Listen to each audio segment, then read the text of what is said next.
جنت و جہنم ہم جو تصور ہمارے ذہنوں کے اندر ہے کہ یہ کام کرو گے جہنم جاؤ گے، یہ کام کرو گے جنت میں جاؤ گے، اور جنت و جہنم سے مراد ہماری جہنم جیل ہے، ایک اس طرح کا تصور بنایا ہوا ہے جیسے جیل ہے، ایک گھر ہے، ایک چار دیواری ہے، اس کے اندر عقوبت خانے ہیں، اس طرح کو ہم جیل کہتے ہیں، جہنم کہتے ہیں۔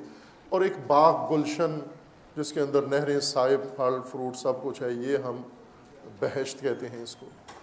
یہ جو تصور ہمارا بنایا ہوا ہے کہ ہم آخرت کو پھر دنیا ہی کے نقشے پہ دیکھ رہے ہیں، یعنی وہاں بھی جیل اور گلشن جو دنیا کے اندر ہیں ان کو ہم جنت و جہنم فرض کر لیا، جبکہ جنت و جہنم انجام کا نام ہے، فرجام کا نام ہے۔ جو کچھ آپ نے دنیا میں کیا ہے، بنایا ہے، وہ آپ کی بنی ہوئی چیز ہی وہاں پر کھلتی ہے۔ میں اس طرف ایک رہنمائی اور کر دوں آپ کی، یہ آپ کو قرآن سمجھنے میں، دین سمجھنے میں بہت مدد دے گی آپ کو یہ بات، کہ ایک زبان استعمال کی جاتی ہے جو محاورے کی زبان ہوتی ہے، حقیقت، مثلا جیسے نیوز ہیں، میں یوں اس کو مثال کے ذریعے بیان کروں،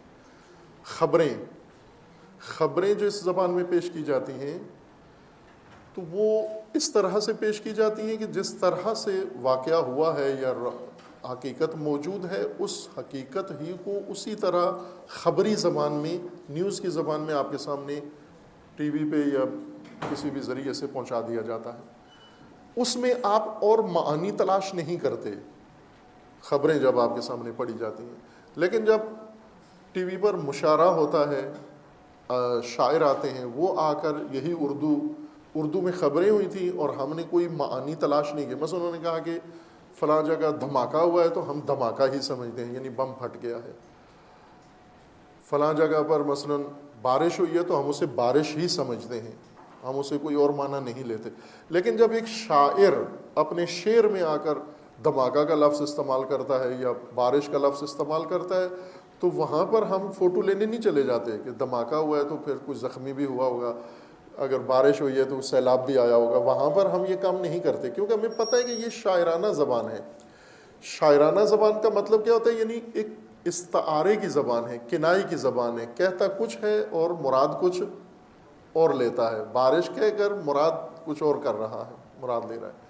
اس طرح ایک زبان ہوتی ہے جو ہدایت کی زبان ہے، اس ہدایت کی زبان میں رہنمائی کی جاتی ہے۔ ایک حقیقت تک پہنچانے کے لیے تمثیل بھی ایک زبان ہے، جس طرح ملا رومی قصہ بیان کرتے ہیں، اس قصے میں آپ کو بچوں کی طرح کہانی نہیں سنانا چاہ رہے، جیسے ایک میں نے اشارہ کیا، ایک قصہ انہوں نے بیان کیا صوفی کا، بھوکے صوفی کا، اس قصے کے اندر ایک اور حقیقت تھی جسے پیش کیا جا رہا ہے۔ جنت و جہنم کے متعلق جو قرآن کریم کے فرامین ہیں، چونکہ ہم دنیا میں ہیں اور وہ آخرت ہے، آخرت کی حقیقت دنیا میں ہمیں اس کلاس کو سمجھائی جا رہی ہے، ہم اس کلاس کے بندے ہیں، ہمیں ایک ایسی دنیا سمجھائی جا رہی ہے جس سے ہم آشنا نہیں ہیں۔ جیسے آپ نے کیا ہے، آپ کے پاس ایک پہلے دنیا تھی، اس میں ٹولز تھے، اس کے اندر اوزار تھے، اس کے اندر بہت ساری چیزیں استفادہ کر رہے تھے، پھر ناگہان آپ ایک نئی دنیا میں آ گئے، آپ الیکٹرانک دنیا میں آ گئے، آپ ڈیجیٹل دنیا میں آ گئے۔ جب الیکٹرانک چیزیں آپ کے سامنے آئیں اور وہ آپ کو سمجھانے کے لیے، وہ آپ کے استعمال میں لانے کے لیے، ان کے لیے جو الفاظ چنے گئے وہ کون سے الفاظ تھے؟ مثلا کمپیوٹر کے لیے جو الفاظ چنے گئے وہ سارے وہ الفاظ ہیں جو پہلے کسی اور چیز کے لیے استعمال ہو رہے تھے۔ اب اگر آپ ان الفاظ کو ڈکشنری کی مدد سے کمپیوٹر پڑھیں، آپ کسی کمپیوٹر ماسٹر کی طرف سے اگر وہ آپ کو سمجھائے تو آپ سمجھ جائیں گے کہ یہ کہنا کیا چاہ رہے ہیں، لیکن اگر آپ ڈکشنری میں دیکھ کر ان سارے اصطلاحات اور اس ساری ٹرمز کا معنی ڈکشنری کی مدد سے دیکھیں تو آپ کو کمپیوٹر سمجھ میں کیا آئے گا، کیا ہوتا ہے کمپیوٹر، کیا ہوتا ہے۔ مثلا ایک ایک اصطلاح جو آپ استعمال کرتے ہیں کمپیوٹر کی دنیا میں اس وقت، وہ کمپیوٹر سے پہلے کسی اور معنی میں رائج تھی، استعمال ہو رہی تھی، اب آپ ڈکشنری کی مدد سے، مثلا مثال کے طور پر، چونکہ مجھے نہیں ہے اس فیلڈ کا اتنا علم، تو جو چیزیں ہم یوزرز استعمال کرتے ہیں، مثلا ماؤس ہے، آپ ڈکشنری میں دیکھیں ماؤس کس کو کہتے ہیں، تو ڈکشنری میں تو ڈیوائس تو نہیں لکھا ہوا، ڈکشنری میں جانور ہے، تو آپ کا ماؤس کیا ہو جائے گا؟ ڈیوائس. اور ڈکشنری کا ماؤس چوہا. تو دیکھیں بات کہاں سے کہاں چلی گئی. آپ ڈیوائس کے بجائے چوہے کے پیچھے چلے جائیں گے. اگر وہ کہیں کہ جا کے ماؤس لے کر آؤ تو آپ چوہا پکڑنے چلے جائیں گے. یہی کام ہوا ہے. آخرت سمجھائی ہمیں اللہ تعالیٰ نے، اور آخرت کے لیے جو الفاظ استعمال ہوئے یہ وہی الفاظ تھے جو ہم پہلے دوسری چیزوں کے لیے یہاں استعمال کر رہے تھے. اور ہمیں یہ سینس ہونا چاہیے تھا کہ یہ ڈیوائس ہے، یہ چوہا نہیں ہے، جانور نہیں ہے. میں نے وہ نہیں لے، اگر مجھے کہا جائے ماؤس لے آؤ تو میں چوہا پکڑنے نہ جاؤں. دین میں یہ کر دیا ہم نے. دین میں ڈیوائس کے بجائے چوہے کے پیچھے چلے گئے ہم، کیونکہ الفاظ یہ تھے. الفاظ دنیا کی کلاس کو سمجھانے کے لیے دنیاوی زبان استعمال کی گئی ہے، لیکن حقائق دنیاوی نہیں تھے، حقائق اخروی تھے. اخروی حقائق جب دنیاوی زبان میں سمجھائے جائیں تو ٹیچر کو بھی اور کلاس کو بھی پتہ ہونا چاہیے کہ یہ الفاظ کی مماثلت ہے، ورنہ معانی میں کوئی آپس میں مشابہت نہیں ہے. اگر یہ کہا جاتا ہے کہ مثلا یہاں پھل ہیں، یہاں فروٹ ہیں، یہاں فلاں، فرض کریں جو حور کا تصور ہے. اب کئی جگہ میں نے یہ بات کی تو لوگوں کو بہت محسوس ہوا، انہوں نے کہا آپ نے خراب کر دیا ہمارا وہ جو جنت کا تصور بنا ہوا تھا وہ سارا خراب کر دیا. میں آپ کے ٹیچر سے بھی یہ عرض کر رہا تھا کہ جو چیز معقول نہیں ہے، جو چیز عقل نہیں مانتی نا، اس کو پورے یقین کے ساتھ رد کر دیا کرو، کیونکہ وہ دین بھی نہیں ہے. دین وہ ہے جس کو عقل مانتی ہے. دین ہے ہی عقل کے لیے. اللہ تعالیٰ نے دین بنایا کہ عقل کو خطاب کر کے بنایا نا، عقل کے لیے بنایا ہے کہ آپ سمجھو. عقل کہتی ہے یہ درست ہی نہیں ہے. مثلا اگر دین میں آ جائے کہ 2 + 2 = 5 ہوتے ہیں، کوئی فتوے آ جائیں، کوئی تقریریں آ جائیں، کوئی لیکچر واز آ جائیں، آپ مانو گے؟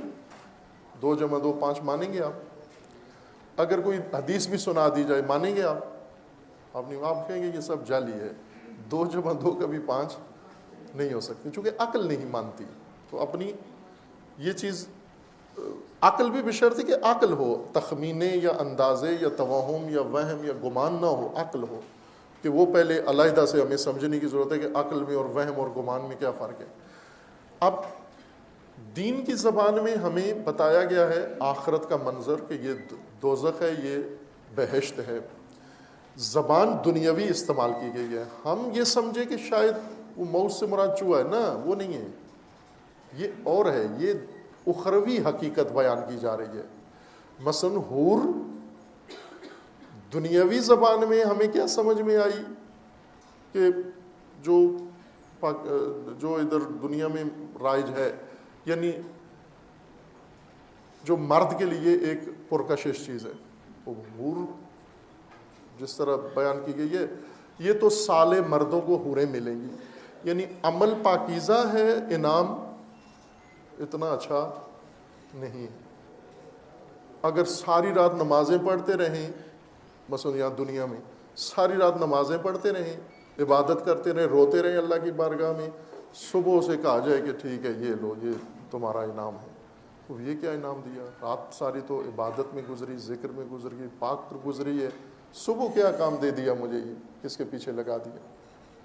مثلا صبح مرد کو ایک لڑکی ہاتھ میں تھما دی جائے گی، یہ لو رات بھر کے جاگنے کا یہ صلہ ہے تمہارا. خوب پھر عورتیں کدھر جائیں گی؟ اگر یہ حور کا تصور ہے تو یہ صالحات، عمل صالح جو مرد عورت دونوں کے لیے ہے، خواتین کو کیا اجر ملے گا؟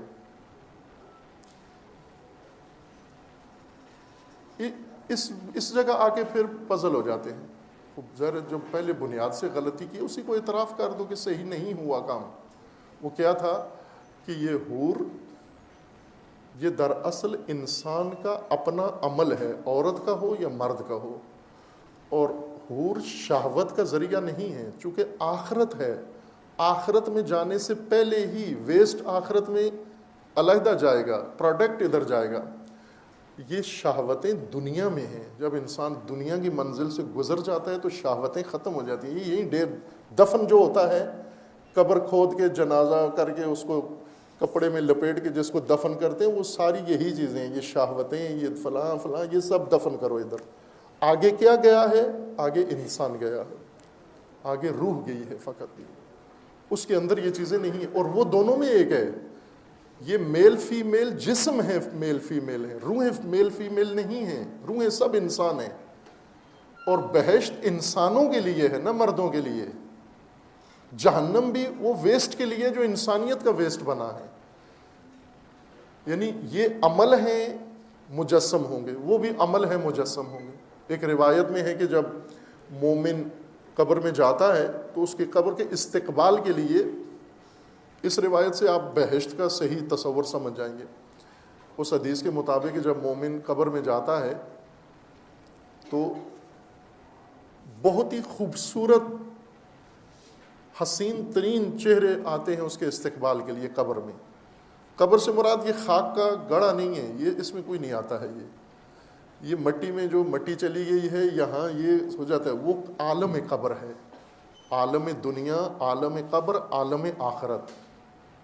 وہ ترتیب علیحدہ ہے. یہ جو مٹی ہے اور یہ جو گڑھا کھود کے جس میں مردہ ڈالا ہے، اس کو ہمیں لحد کہنا چاہیے. اصل لفظ ہے، ٹرم ہے اس کے لیے لحد ہے.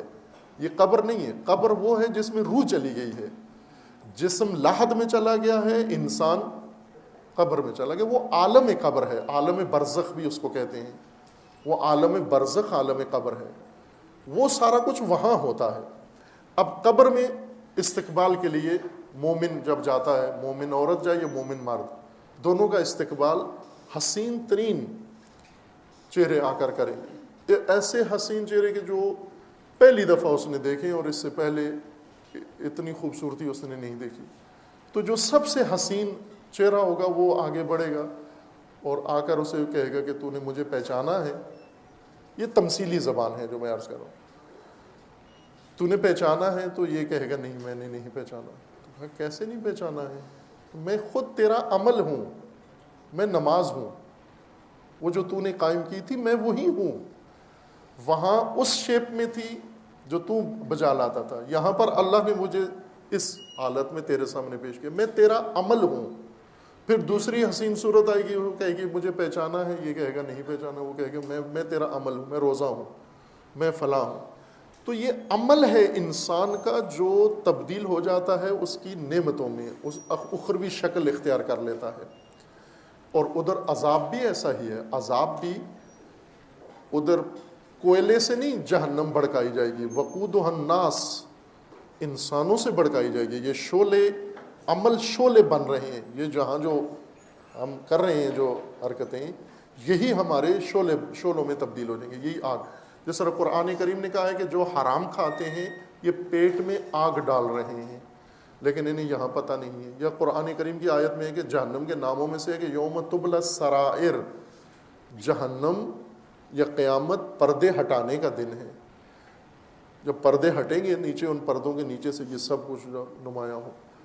اب آپ توجہ کریں گے کہ جب اس طرح سے ہے کہ میرا عمل ہی جنت ہے، میرا عمل ہی جہنم ہے، اور انسان مرد ہو یا عورت دونوں اس کے اندر برابر کے شریک ہیں اور دونوں اس کے اندر ہیں، تو پھر یہ سنجیدگی پیدا ہو جائے گی. اس دنیا میں ہمارے اندر سنجیدگی پیدا ہو جائے گی. سنجیدہ کیوں نہیں ہے؟ چونکہ وہ تصویر غلط ذہن میں بنائی ہوئی ہے. وہ یہ سمجھا ہوئے ہیں کہ ہمیں یہ صرف رہائش کا مسئلہ ہوگا. اور دوسرا یہ کہ صرف رہائش کا بھی نہیں ہے، بلکہ وہاں تو پارٹی سسٹم بھی ہوگا، بچانے والے بھی ہوں گے. مثلا یہ جہنم لے کر آئیں گے تو بزرگ آئیں گے، آ کے کہیں گے چھوڑو اس کو. مثلا ایک ذاکر صاحب مجلس پڑھ رہے تھے، اس کے اندر وہ بتا رہے تھے کہ جب مومن قبر میں جائے گا اور منکر نکیر آئیں گے اور آ کے اس کو گھیر لیں گے، اس کی فائل نکالیں گے، ساری سیاہ ہے، ساری جرائم ہے، تو وہ کہیں گے کہ بچو سیدھا ہو جا تو. ابھی وہ گرز چھوٹے تیار کریں گے تو اتنے میں مولا آ جائیں گے اور وہ آ کر کہیں گے کہ یہ تو ہمارے ماننے والا ہے، اس کو تو فرشتوں کو بھگا دیں گے کہ جو تو. جیسے MNA آ جاتا ہے نا جیل میں، یہ پولیس تھانے میں آ کے چھڑا لیتا ہے اپنا بندہ. تو یہ ہم نے تصور بنایا ہوا ہے جہنم کا کہ ایک تو مجرم چلے جائیں گے، مجرموں کو چھڑانے والے بھی آ جائیں گے کیونکہ یہ فلاں کا نام لیوا، یہ فلاں کا نام لیوا. تو یہ تو ہمارے ذہنی باتیں ہیں. آپ قرآن کریم کو دیکھیں، قرآن کریم نے یہ انسانیت کے لیے منشور رکھا ہے. یہ انسانیت کے لیے دین آیا ہے منشور کے طور پر کہ اس پر چلو گے تو یہ انجام ہے، اس پر چلو گے تو یہ انجام ہے، اور یہ دونوں تمہارے اپنے انجام ہیں، باہر سے نہیں ملے گا تمہیں. باہر سے کوئی چیز نہیں ملے گی، یہ تمہارے اندر سے نکلنی ہے. جنت بھی اندر سے نکلنی ہے، جہنم بھی اندر سے نکلنی ہے. یعنی تم خود، تمہارا عمل اور تمہاری زندگی، یہ دو روپ جو زندگی میں ادھر دنیا میں رہیں، یہ آخرت میں ظاہر ہوں گے.